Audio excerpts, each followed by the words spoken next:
All right, welcome back, and hey, let's have some fun with Fred. I've mentioned this tool in a couple of videos and thought I'd give you just a quick couple-minute introduction. If you Google Fred, either DuckDuckGo, Google, whatever, and do a quick search, what you're looking for is the Federal Reserve Economic Data tool, and it should bring you to this page right here. So this is a wellspring of just great economic data. And there's a couple of reasons why you might be interested, because you're probably thinking, Mr. Dixon, I'm never going to look at this page. You know what? Not true. Here's the first kind of example of why you would look at this. If you'll notice at the bottom here, I've got my little chopstick pointer. We've talked about the three goals, three objectives of every economy, right? And the kind of big three macroeconomic goals are price stability, full employment, and economic growth. And all three of those are detailed right here. So consumer price index right there, that's the inflation rate, right? So inflation is running about 1.5%. Real gross domestic product, and again, these are this Q4, so fourth quarter of 2019. So that was last year, right? That was last ending in September. So this isn't up to date in terms of April yet, but you can see the growth rate of the economy about 2.1%, and then the unemployment rate, of course, here 4.4%. That is for March, so that's ticked up a little bit, but that's one reason why you can go to this website, and you should do this at least once a year, right?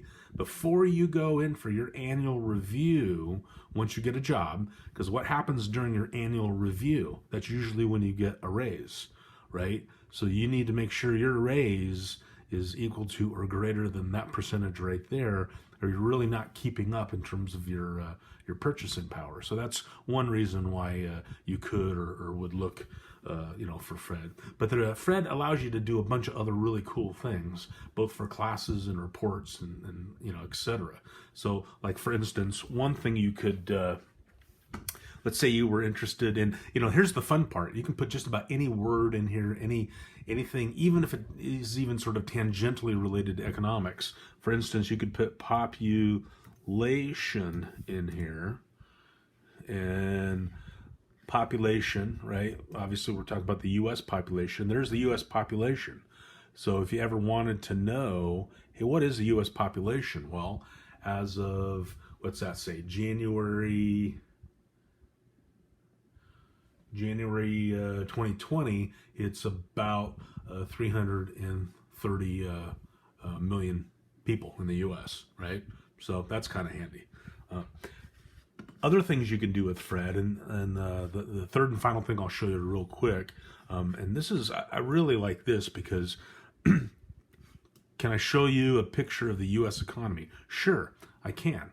Right, and actually in class we talk about this a bunch. Draw me a picture of the U.S. economy. Well, there's a couple of different ways to draw or present that information, but here's one. If I start with GDP potential, P-O-T, right, and I search GDP potential, so that's real potential gross domestic product, and we've talked about that. That's the long range aggregate supply curve, right? That's the full employment GDP. This is the amount of GDP that could and should be able to produce in the economy at full employment. And you can see, like, for instance, well, where are we right now? We're in, this is April, so technically it's Q2 of 2020. So Q2 of 2020, the forecast is we should be able to produce about 19 trillion, 295 billion. And you can see, obviously, it goes out, so it's a forecast, right? So we can look at 2027 even. But what's really helpful, though, how's the economy doing? Well, if I hit edit graph and I go, let's get rid of that header.